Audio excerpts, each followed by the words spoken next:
পটুয়াখালী জেলার কুয়াকাটা। মাননীয় সংসদ সদস্য, এখানে আমি একটি বিষয় উল্লেখ করতে চাইছি যে এই কুয়াকাটায় আমি গিয়েছিলাম একবার, এবং সেই স্মৃতিটি আমার রয়েছে শহীদ রাষ্ট্রপতি জিয়া রহমান আমার পিতার সাথে। সেজন্যই স্বাভাবিকভাবে এই অঞ্চলের প্রতি কিছুটা হলে আমার একটি দুর্বলতা রয়ে গিয়েছে। বাংলাদেশের পর্যটন খাতকে দীর্ঘমেয়াদী, টেকসই এবং পরিকল্পিতভাবে এগিয়ে নেবার লক্ষ্যে বর্তমান সরকারের সুনির্দিষ্ট কিছু প্রতিশ্রুতি রয়েছে। বেসামরিক বিমান পরিবহন এবং পর্যটন মন্ত্রণালয় জাতীয় পর্যটন মহাপরিকল্পনা প্রণয়নের লক্ষ্যে এরই ভিতরে কাজ শুরু করেছে।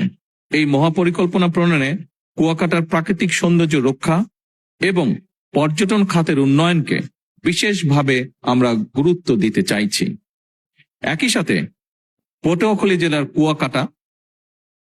মাননীয় সংসদ সদস্য, এখানে আমি একটি বিষয় উল্লেখ করতে চাইছি যে এই কুয়াকাটায় আমি গিয়েছিলাম একবার, এবং সেই স্মৃতিটি আমার রয়েছে শহীদ রাষ্ট্রপতি জিয়া রহমান আমার পিতার সাথে। সেজন্যই স্বাভাবিকভাবে এই অঞ্চলের প্রতি কিছুটা হলে আমার একটি দুর্বলতা রয়ে গিয়েছে।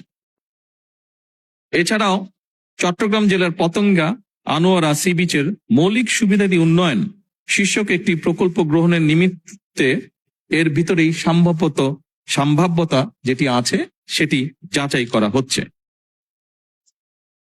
মাননীয় সংসদ সদস্য, মাননীয় স্পিকার, আপনাদের অবগতির জন্য জানাচ্ছি, গৃহায়ন ও গণপূর্ত মন্ত্রণালয় কর্তৃক কুয়াকাটা সংলগ্ন 7টি উপজেলা গলাচিপা, কলাপাড়া, রাঙ্গামালী, বরগুনা সদর, পাথরঘাটা, আমতলী এবং তালতলী নিয়ে Payra Kuakata comprehensive plan focusing on eco tourism শীর্ষক গৃহীত পরিকল্পনা বাস্তবায়নের জন্য বর্তমান অ্যাকশন এরিয়া প্ল্যান তৈরি করা হচ্ছে।